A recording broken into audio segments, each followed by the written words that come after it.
The number one vitamin that can raise your risk of stroke overnight is most likely already inside your medicine cabinet right now. If you're taking this vitamin daily, you need to stop immediately. Let me explain why. Most people are deficient in vitamin K2, which makes sense because it's not found in a lot of common foods.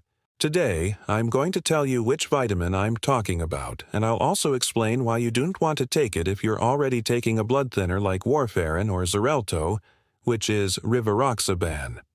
Also, if you stay until the end of this video, I'll show you how to lower your risk of stroke by 89% naturally. People over 50 years old have an increased risk of stroke regardless of whether they take a blood thinner or not. In fact, according to a recent study published in the Journal of Neurology, there was a 26% relative risk reduction in stroke when patients were taking vitamin K1 compared to those who were not. This seems to indicate that vitamin K1 may be protective against stroke, but only if you're deficient. Once you start getting more vitamin K1, either from food or supplements, your risk of stroke goes up. Let me explain. Vitamin K1 is one of two fat-soluble vitamins that activate the proteins and calcium in your body. Without vitamin K1, proteins like prothrombin, protein C, and protein S cannot work properly. These proteins help control the formation of blood clots. So if they're not working properly, you can end up with too many blood clots, which increases your risk of stroke. Vitamin K1 helps these proteins function optimally, but it does this by giving them calcium. So if you're taking vitamin K1, you will also need more calcium. But here's where things get tricky. Vitamin K2 is the other fat-soluble vitamin that activates proteins and calcium. Unlike K1, though, vitamin K2 activates proteins and calcium in different parts of the body. For example, vitamin K2 activates proteins and calcium inside your mitochondria, which is the powerhouse of the cell, while K1 does not. Vitamin K2 also activates proteins and calcium in your bones and teeth, while vitamin K1 does not. But here's the kicker. Vitamin K2 blocks vitamin K1 from activating certain proteins, including those involved in clotting.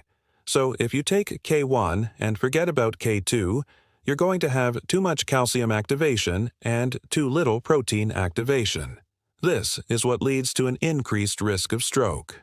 Now, if you're also taking a blood thinner like warfarin, rivaroxaban, aspirin, or Plavix, you could be at even greater risk for stroke, because these drugs work by blocking vitamin K1's ability to activate certain clotting factors.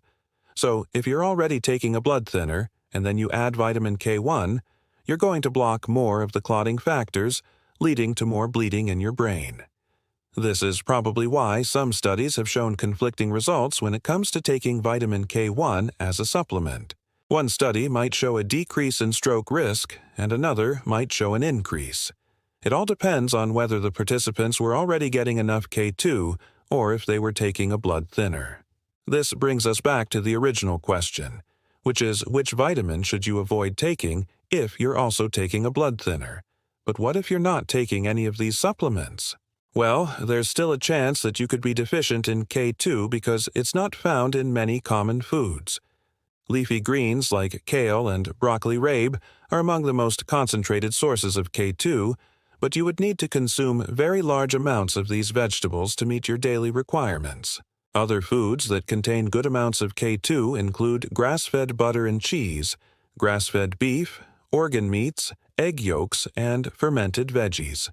So, if you're concerned about your K2 status, the easiest way to find out is to get your blood tested. There are several at-home test kits available, but you will need to visit a lab to drop off your sample. You can find a lab near you by using the link in the description below. While testing is always recommended, there is a quick trick to know if you're deficient in K2 just by looking at the whites of your eyes. If they're discolored and have a greenish hue, you're likely deficient in K2. If they're yellow, you're likely deficient in vitamin A. Or if they're red, you're likely deficient in vitamin C. Some people say that they've experienced symptoms similar to a stroke without actually having one. They call this a mini-stroke or a transient ischemic attack, which stands for TIA. What sets TIAs apart from a stroke is that they resolve on their own within 24 hours, whereas a stroke lasts longer. TIAs are actually a warning sign that a full-blown stroke could happen soon. And it turns out that supplementing with vitamin K1 puts you at a higher risk for TIAs. This makes sense given that TIAs are basically small strokes. Supplements that prevent TIAs are those that increase oxygen in the blood, reduce clotting, prevent plaque buildup in the arteries, or improve the health of the vascular endothelium, which is the inner lining of the artery. Supplements that fit these descriptions include acetyl-L, carnitine, coenzyme Q10, curcumin, garlic extract, nattokinase, nicotinamide riboside, phosphatidylserine, resveratrol, and vitamin D3. I'll put links to all of these in the description below. There's no doubt that taking vitamin K1 raises your risk of stroke, but only if you're deficient in K2. So if you're going to supplement with K1, make sure you also take K2. Or better yet, get your K1 and K2 from real food. Fortunately, there are many tasty and easy ways to do this. In fact, I'd like to share my personal favorite, which is a delicious smoothie made with kale, avocado, lemon, berries, and almonds.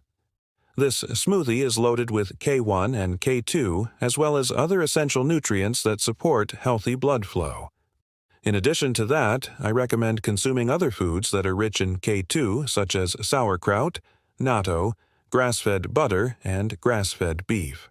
Now that you know which vitamins raise your risk of stroke, I want to tell you about 3 vitamins that can lower it.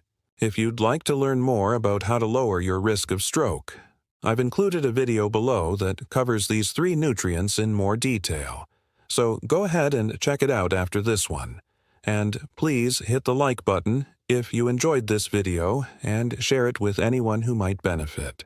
As always, I wish you great health, wealth, and happiness.